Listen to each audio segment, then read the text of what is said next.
So hi everyone, today we have a special guest on our channel. So would you like to introduce yourself? Hello, everyone, and thank you, Ashish, for having me. Hello, I'm Anubhab Shah from MCA background, and I just cleared TCS in Prime with the TCS NQT, and I just got my offer letter in last December 2024, and I'm yet to join, and I have my last semester Hmm. left, and that's it. That's basically it. Right, nice. So basically, like he said, he has joined TCS at the prime position, which is the best position that they offer with the best CDC for freshers.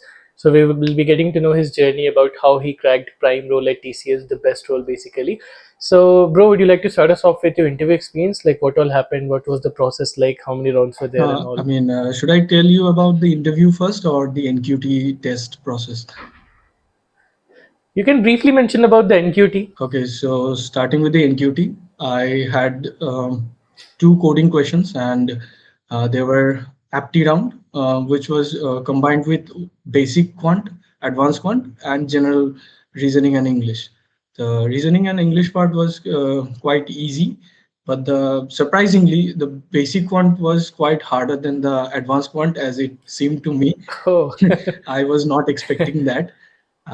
And I yeah. was practicing the quantitative aptitudes and all those stuff since 2022, I guess. So, but still, it Mhm. was very time consuming for me as I have experience of the banking exams and all. So Hmm. at the basic quant, I was quite like devastated because I was barely attending 9 to 10 questions. So I wasn't sure. I just thought like it's already messed up. So then at the advanced part, I had that kind of spark that I have to do something about it. Hmm. And luckily, Hmm. the questions were all good, nicely aligned, and I was able to solve all the questions, almost all the questions, with um, Hmm. maintaining the speed and accuracy. So I think that played a big role, suppressing the poor Hmm. performance of my basic quant. And then I had Right. two coding questions. The basic one was quite easy. I mean, if not the Hmm. easiest, but the problem was I was having some runtime issues with my first coding problem. Then I Hmm. called their employees. There were two TCS employees guiding me through it, and they assured me that if everything is right from my end, then they will consider. So with with that thing, I just passed the first coding test, and the second one, Hmm. that was quite tricky. It would seem very easy while reading the questions. It was something related with the number Hmm. things, but we have to. I mean, I had to look at the time constant, so I had to make the Hmm. optimized approach because those who were making the brute force approach, they were like messing up with the test cases. So yeah, Right. so that's how it was a bit trickier, but I would say if somebody is practicing lead code, then that would be like easy to mid level, easy to mid level. Hmm. So yeah, I was with the lead code stuffs, and there were some NQT sheets and all. So I practiced, and it was like I would rate it mild, moderate, easy to moderate. And then Hmm. um, after I guess 2 weeks, I guess almost 2 weeks after, I got the interview mail. It was not the interview mail. I got the shortlisted message, and where I found my name that I got selected for the prime interview. And after that, Hmm. around after giving the NQT, it didn't even take a month for my interview to be scheduled. Hmm. So then I went for the interview. There, I was quite a bit. I was a bit nervous because when I just woke up, I woke up with a sore throat, so I wasn't able to speak anything. Oh. So my confidence was down. So I was thinking if I could able to speak anything rather than like speaking the right thing. So then, but they were Hmm. very nice to me. The interviewers, they were like super nice to me. They comforted me that it's gonna be all right. I just have to like make sure that they could understand what I'm saying, and I tried my best. Hmm. So first, there were three rounds. There were Hmm. 3 rounds, and three of them are sitting in front of me. First, the technical round began with.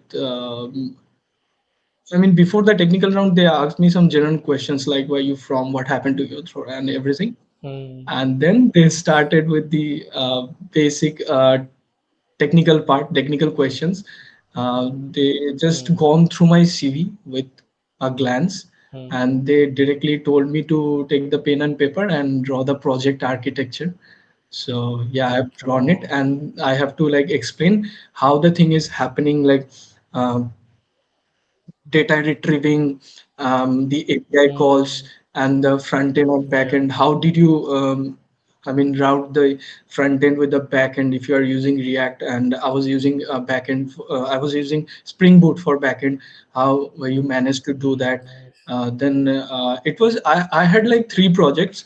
One was a solo project, and two of them, it was a group. Those were group projects, but I just like took help from one guy, so I'm not sure if I could call it a group project or not. But it was like because I didn't know React, so I didn't even mention in my CV. So they were kind of surprised. How if you didn't mention at your skill, how were you able to do this with React? Then I said that my friend did it, and they just tried to ask me every possible question they can regarding my project. And then when I finished the architecture, they started going deep into it. When I said like my part is basically about the Spring Boot, so they asked me like, why not Spring? Why Spring Boot? And what's the difference? Was it a standalone project or microservices and everything?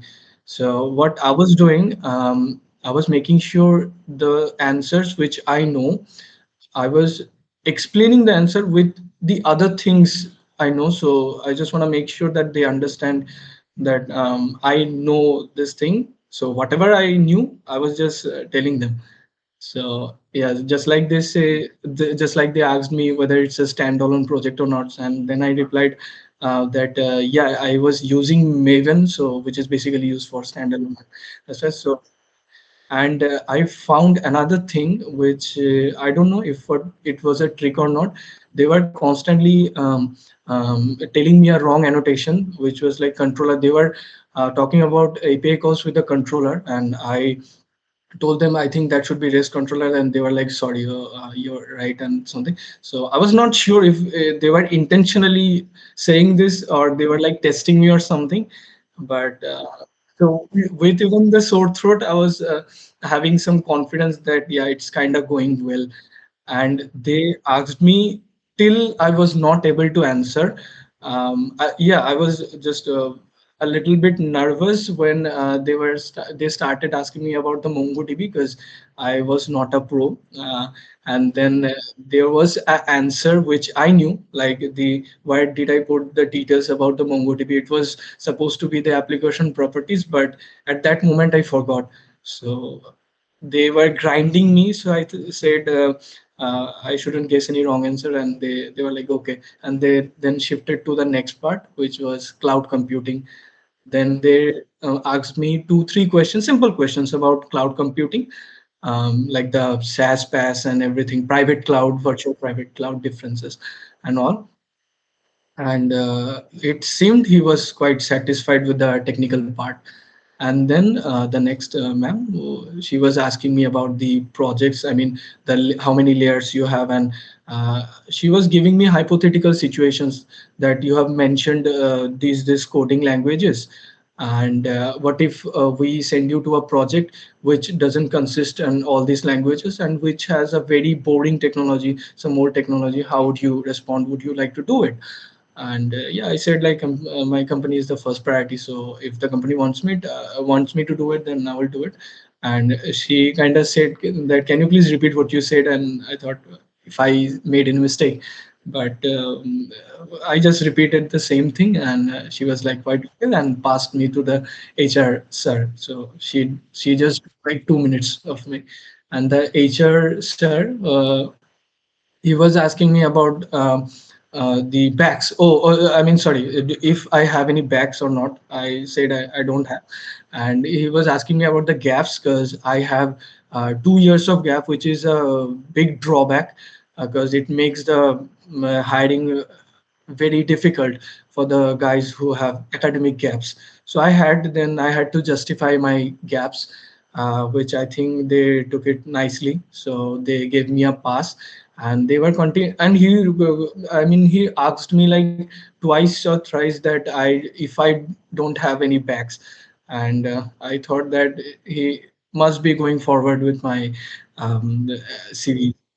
So yeah, that was it. That was basically it precisely. And they were like, "Yeah, it's okay. Your interview is done." And yeah, after a few days, I think a span of 7 days, I got my name shortlisted. And after that, on December 20th, they gave me the offer letter, which I accepted at that time. So that was basically it. All right. So suppose if someone is watching this interview, this podcast, and they also want to crack the prime role in TCS, because like we mentioned, right, it is the best role. It has a good package for freshers. So what advice would you like to give to people who are watching this video, going for NQT and want to crack the prime role? The best thing which I could say is that if you're focused on the apti part, do not underestimate the apti part. It plays a huge role because it doesn't matter how good you are in coding, the apti plays a big role to for you to pass the first test, I could say, and on the second, I mean the first round. And for coding, I would say daily one lead code question is enough, and there are many sheets which I followed the striver nqt sheet, which was which is more than enough for solving the basic questions. And the lead code easy to meet questions about strings, arrays, and a little bit of hash map. That would be more than enough. And if you have to do good with the optimized approach like sliding windows and all, the greedies and all. So if you're able to do it, you can definitely crack Prime. I mean, if you're from BTech or MC, it doesn't matter. And for the APT, I would say the banking questions helped me really a lot. So I was solving some of the banking questions since a year. So that is the thing I have seen a big difference play. I mean, between me and I mean, those who are doing and those who are not practicing that. So yeah, for APT, the banking questions are enough, and for coding, the lead code would play a vital role. If you're comfortable with lead code, you can easily crack it. Mm-hmm. I think the main part, like you said, is aptitude, right? Because I don't think the DSA or the coding problems are that difficult compared to aptitude. Yeah, Because people just skip out on aptitude till the last moment, and then they remember that we have to do aptitude also. So definitely, if you want to crack prime role, then like he said, ki you should focus on aptitude along with your DSA. And like we discussed in the video, right, the main thing is you should have a good project and you should know everything about your project in and out, right? Otherwise, definitely you will get rejected in the interview if you're not confident about your project, right? yeah, they actually make sure I'm not lying at my CV. So they are taking every single Hmm. point I mentioned in the CV, from cloud to programming Correct. languages to projects and all. They even asked me why did I even write four programming languages. I wrote like Java, Python, C, and C++. Do you know all of this? Then Hmm. I had to give them the idea that some of it I learned in the academics and some of it I am comfortable with. So just to give them an idea that I am able to adapt any sort of technology they gave me, which aligns with this kind of languages, just to give the view. So make sure that you have the justification ready with you, whatever you're writing. Yeah. Right, right. So that's some wonderful advice right there. So I think that covers pretty much everything about Anubhab's journey to TCS Prime and how he was able to crack the best role in TCS. If any of you still have any doubt, then I'll give his LinkedIn in the description. You guys can follow him from there and connect with him from there. So yeah, thanks a lot for coming on the channel and sharing your journey. I hope you have a lot of Thank you so students. much, Thank you. Ashish, for having me. It was a wonderful experience talking to you. I loved it. Thank you so much.